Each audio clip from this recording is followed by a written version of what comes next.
Hi guys, James at RampantLionReviews again for you today with another beer review. For this one we are going to head back down to Germany once again, and we're going to revisit a brewery that you've seen me do 2 reviews from now. And these beers were very kindly sent to me by the brewery after I reviewed the first one for them. So we're going to go back to a very famous beer city. We're going to Bamberg in Franconia in the northern part of Bavaria, and we're going to do my 3rd beer review from Klosterbräu Bamberg. And this one is their Kellerbier, which comes in at 5.3%. So yeah, I'm very curious to see how this one turns out. The Kellerbier, of course, is a really interesting beer, and it's one that I've always enjoyed, but there's not too many of them available to me here in Sweden. So it was very, very cool that these guys were able to send their beer up to me. So a huge thank you once again to Sabine at the brewery for sending me all the beers that she did. She sent me 2 bottles of each different type of beer that they do. She also sent me 2 glasses like this and one of the kind of clay sort of clay coloured Stein mugs that you get down in Germany. And yeah, very, very cool. They seem to have enjoyed the videos that I've done for them so far. So once again, I hope they enjoy this one, and I hope you guys enjoy my take on this beer as well. So anyway, as is usual with my reviews then, I'll tell you a little bit about the brewery. If you want to get straight to the tasting, just fast forward. All the usual links are in the description below. That's the brewery website, the link to my other reviews that hopefully I can do in the future from Klosterbräu Bamberg. This is the 3rd time I'm reviewing one of their beers, and I do have one more to review for you. There's all the usual social media. If you want to see more beer reviews, do please consider subscribing to the channel. The whole channel, of course, has a geography-based tagging system, so you can go into the homepage and search for beer based on country, city, state, county, prefecture, whatever it is you're interested in. Do check out the playlist of beers from different countries. There is one there for all the German beers that I've reviewed for you. That's constantly being added to. And as always, please do get in touch and let me know some of the other beers and breweries that you guys would like to see me review. It's always great to hear from you guys that are watching the videos, and the support that you show the channel is hugely appreciated. So anyway, to tell you a little bit about Klosterbräu Bamberg then. So Klosterbräu in Bamberg is apparently the oldest of the breweries in the city of Bamberg, and it can be found in the Mühlenwärtal. If you go to the old Rathaus, if you like, that's over the that goes over the river, if you just head south a little bit, kind of down the bank, you will eventually find it. And if you look at the pictures of it on the website in the description below, you'll see it is very, very nice. You know, very typically Franconian sort of interior and things like that. And they've got some very, very nice food in there as well. I do need to make sure that I actually get in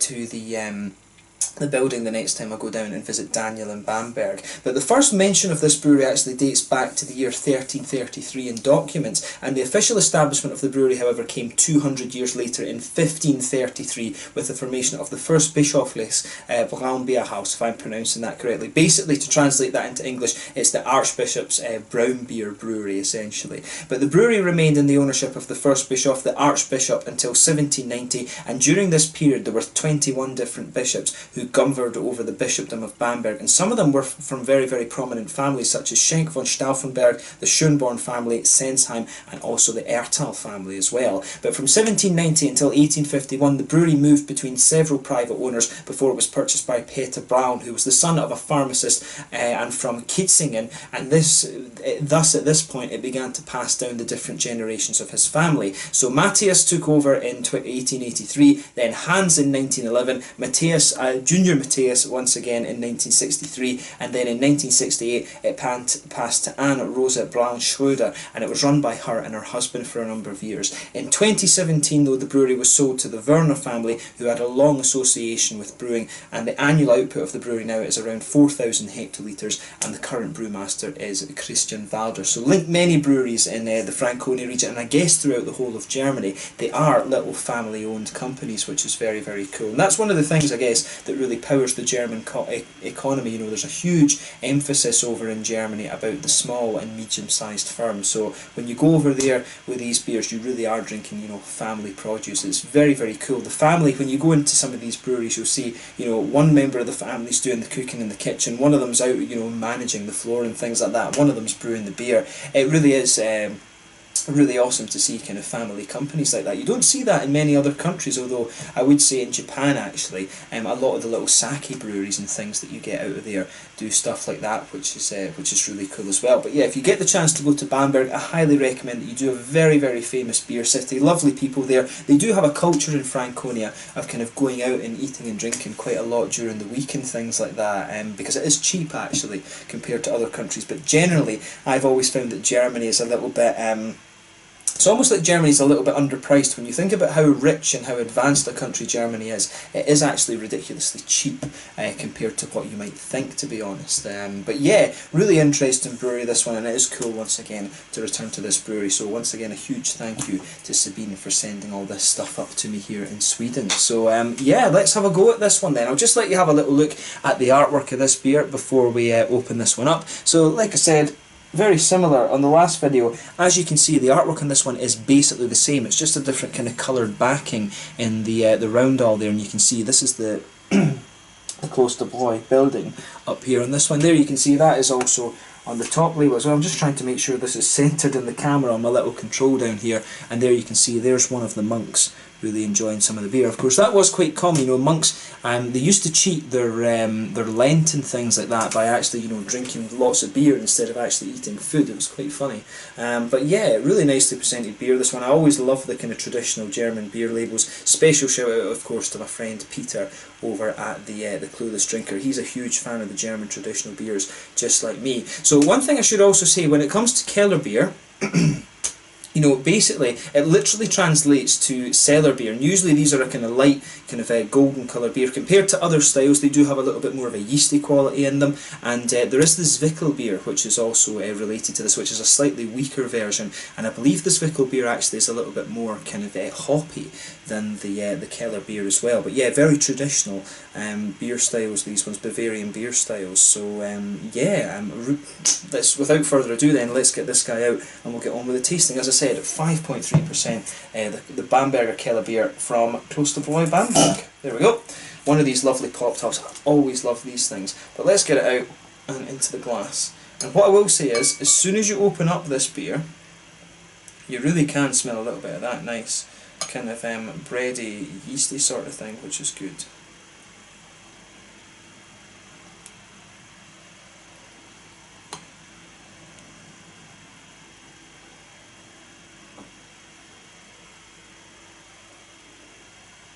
Oh, look at that pour.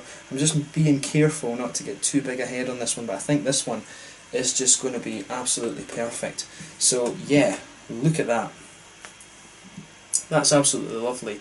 So yeah, with this one, I should put that back over here actually. But yeah, with this one, as you can see, it's poured a lovely kind of dark, goldeny coloured amber one there. Solid 2 fingers of a frothy, I would say very slightly beige head, this one. It does have a little bit of a beigey quality to it. But this one, you can see it's almost the same colour as some of these American IPAs and things like that. You're getting a really kind of rich amber colour, this one. 1 or 2 big bubbles sticking towards the side of the glass, and a few little ones just heading up towards the bottom of that head there. But you know, overall, it does look very, very nice. I like the appearance of this beer. So yeah, let's take a closer look at the aroma then and just see how we get on.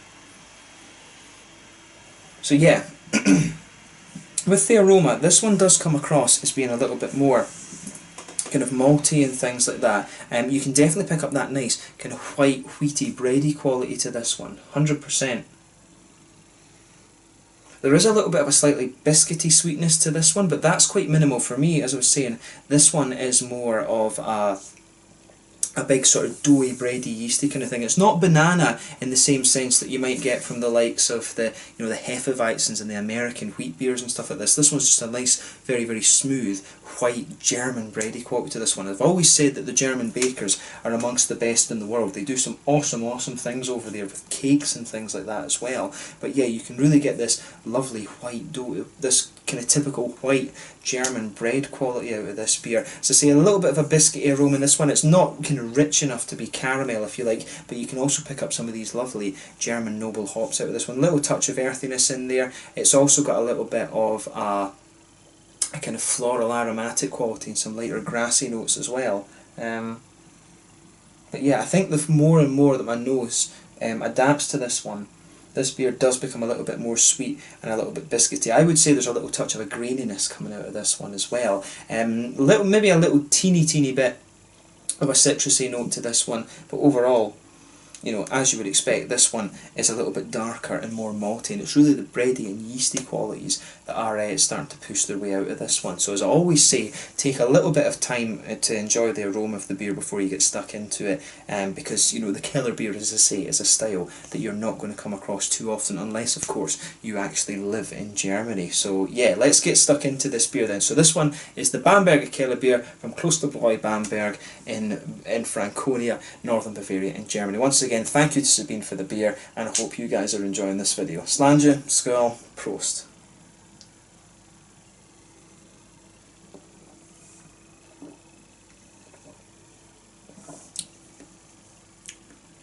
Ooh, yeah. Now this one's interesting for a couple of reasons. Compared to the Bock beer, this one, the sort of vibe of this beer actually goes back to the, you know, the original brown beer that I had. And the German monastic brewery beers, if you like, they tend to have, they've got a very kind of distinctive mouthfeel, if you like, and it's quite similar to some of the kind of organic beers that I've had before as well. It's almost like the mouthfeel is just a little bit more chalky or something like that. And it's the way the sort of grainy notes that come out of that is very distinctive in these beers.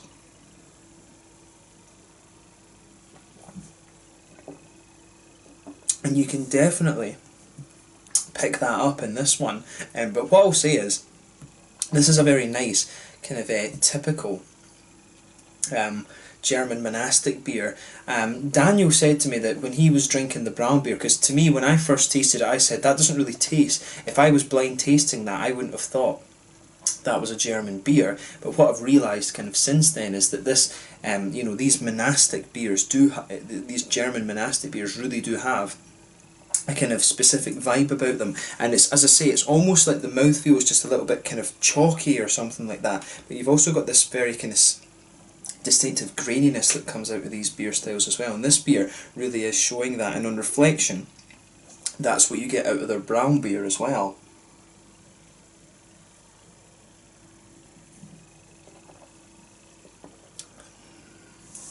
But yeah, it takes you a few sips of this beer to actually get used to that, and once you are used to it and your mouth's adjusted to this beer, it comes across very, very nicely. So what I will say about this one is, do not judge this on the first sip of it, because it's, if you like what we, I guess, you know, a foreigner, an Ausländer would call, you know, a German beer, if you like, this one really is quite different. It's not smooth and sweet in the same way that some of the other ones are. This one has a little bit of a grainy edge to it, and you really just kind of need to get past that a little bit before you, you know, before you kind of get stuck in, before you start thinking about this beer too much.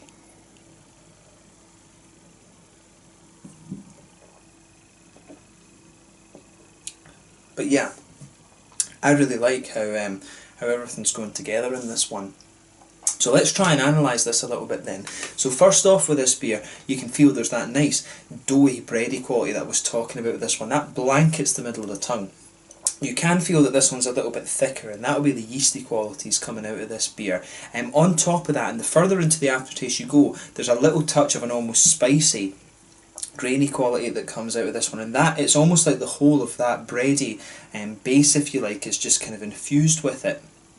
And that is what I was saying, that particular little spicy note is the kind of distinctive thing about these German monastic beers. That's the kind of trademark linchpin of those beers, if you like. And it works very, very well for this one. In the centre of the palate as well, though, you get a nice little bit of a biscuity sweetness that comes out of the beer as well, and there is, I don't think there's a little tiny touch of a caramel in the centre of the palate, but then there's a little bit of a biscuity sweetness comes out of it the further into the beer that you go.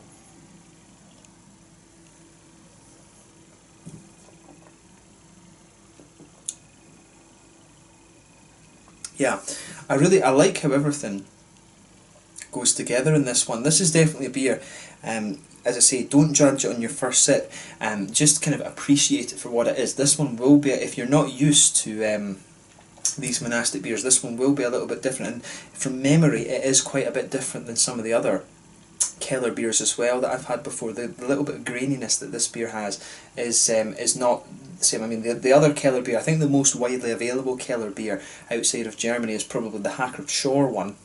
That you get, and it's in a very similar bottle to this actually. That's probably the most widely available one that I've seen in other countries. But I like, as I say, I like how everything's going together in this one. In the back corners of the palate, you've got a little bit of that typical earthiness. I'm guessing it'll be Hallertau hops in this one at a push, Tettnanger. But you've got a little bit of that earthiness in there. The German noble hop earthiness, of course, is quite distinctive and almost just a little bit sweet. But as you come further forward along the sides of your tongue, that just spreads out and smooths out a little bit.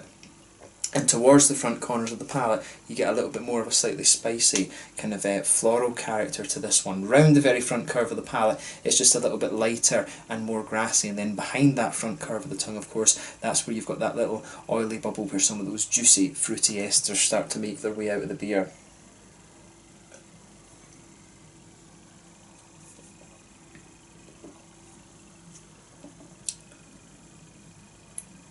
And yeah, to me, this one, it has some of that typical grassy, citrusy quality that you would expect to the noble hops, but there is a little touch of a slightly red, fruity quality to this one as well, I think. It's not quite figgy, it's almost a little bit more like a kind of, it's a little bit almost like a kind of candied strawberry note, but at the same time it's almost just a little touch kind of cakey, like a fruit bun or something like that. It's maybe got a little touch of, it's not quite blackcurranty or figgy, it's kind of somewhere in the middle. There is just a little bit of a reddish kind of berry fruit to this one, I think, but that's very, very minimal. I mean, the grassiness and the floral quality at the front of the palate really take your attention away from that for the most part, but to me there is just a little tiny bit of a red fruity quality to the aftertaste of this beer, and it does, that red fruity note that I'm talking about comes out more and more in the aftertaste.